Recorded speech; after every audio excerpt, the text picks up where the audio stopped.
এখন সংসদের পঞ্চম অধিবেশনের প্রথম বক্তব্য রাখবে মিস্টার হারুন। মাননীয় সদস্য, আপনার সময় 3 মিনিট।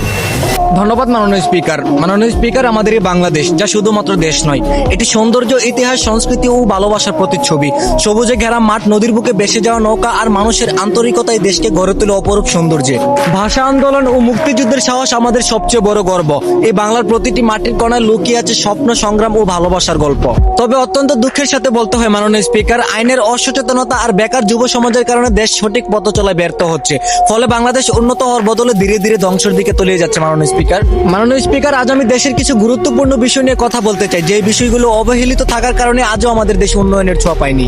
মাননীয় স্পিকার, আমরা সেই বাংলাদেশি যে দেশের প্রধান কাজ হলো চুরি, চাঁদাবাজি, ছিনতাই, খুন খারাপি, যার কারণে আজ আমরা উন্নতিশীল চায়না থেকে প্রায় 1000 বছর পিছিয়ে আছি।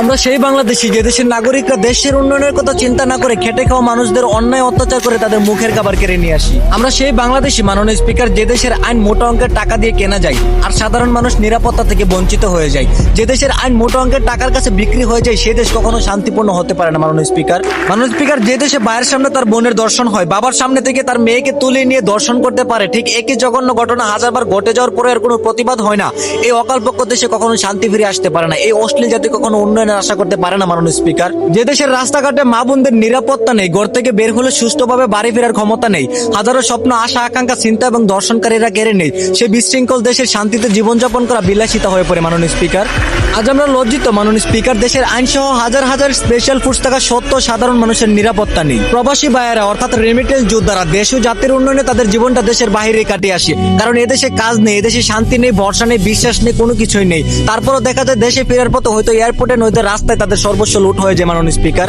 উপরোক্ত আলোকে বিবেচনা করে দেশকে দেশের মতো ছেড়ে না দিয়ে সাধারণ জনগণের অগ্রাধিকার নিয়ে দেশ ও জাতির উন্নয়নের লক্ষ্যে কাজ করুন এবং সাধারণ জনগণের নিরাপত্তা বজায় রাখুন। ধন্যবাদ মাননীয় স্পিকার। এখন দ্বিতীয়বারের মতো সংসদে বক্তব্য রাখবেন মিস্টার দুলাল। মাননীয় সদস্য, আপনার সময় 2 মিনিট।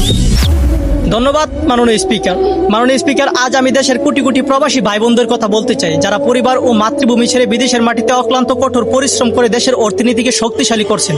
মাননীয় স্পিকার, প্রবাসী ভাইয়েরা আমাদের রেমিটেন্স যোদ্ধা, তাদের পাঠানো অর্থ দিয়ে দেশের উন্নয়ন ও লাখো পরিবারের হাসির কারণ। কিন্তু দুঃখের বিষয়, অনেক প্রবাসী ভাইয়েরা বিদেশে যাওয়ার সময় দালাল ও প্রতারকদের ফাঁদে পড়ে সর্বস্ব হারাচ্ছেন। আবার কেউ বিদেশে গিয়েও সঠিক কাজ ও নিরাপত্তা পায় না। মাননীয় স্পিকার, বছরের পর বছর কষ্ট করার পরও দেশে ফেরার সময় অনেক প্রবাসী বিমানবন্দরে হয়রানি ও দুর্ব্যবহারের শিকার হয়। মাননীয় স্পিকার, অন্যদিকে তাদের পরিবারে অনেক ত্যাগ স্বীকার করে সন্তান বাবা ছাড়া বড় হয়, মা ছেলের অপেক্ষায় থাকে, স্ত্রী স্বামী ফেরার দিন গণে। মাননীয় স্পিকার, প্রবাসী ভাইয়েরা আমাদের দেশের গর্ব, দেশ উন্নয়নের অন্যতম মূল কাঠি, তাদের সম্মান রক্ষা করা আমাদের সকলেরই দায়িত্ব। মাননীয় স্পিকার, তাই সরকারের কাছে আমার একটি আবেদন, প্রবাসী ভাইদের সকল ধরনের হয়রানি বন্ধ করতে হবে, দালাল চক্রের বিরুদ্ধে কঠোর ব্যবস্থা নিতে হবে এবং বিদেশগামী কর্মীদের নিরাপত্তা ও সম্মান নিশ্চিত করতে হবে। ধন্যবাদ মাননীয় স্পিকার। তৃতীয়বারের মতো সংসদে বক্তব্য রাখবেন মোহাম্মদ শাকিল। মাননীয় সদস্য, আপনার সময় 2 মিনিট। ধন্যবাদ মাননীয় স্পিকার। মাননীয় স্পিকার, আজ আমি দেশের গুরুত্বপূর্ণ বিষয় নিয়ে কথা বলতে চাই, যা দেশের ভবিষ্যতের সঙ্গে জড়িত, আর সেটি হলো স্বাস্থ্য খাতের উন্নয়ন, রাষ্ট্রীয় সম্পদ রক্ষা করা এবং জনগণের সচেতনতা। মাননীয় স্পিকার, আপনি জানেন যে একটি সুস্থ জাতি ছাড়া এই শক্তিশালী দেশ গড়া সম্ভব নয়, কিন্তু দুঃখের বিষয় আজ অনেক সরকারি হাসপাতালে ডাক্তার, ওষুধ এবং সেবার অভাবে সাধারণ মানুষ কষ্ট পাচ্ছে। মাননীয় স্পিকার, স্বাস্থ্য খাতে দুর্নীতি বন্ধ করে সঠিক চিকিৎসা জনগণকে নিশ্চিত করে দিয়ে দেশে এবং দেশের মানুষকে বাঁচান। ধন্যবাদ মাননীয় স্পিকার।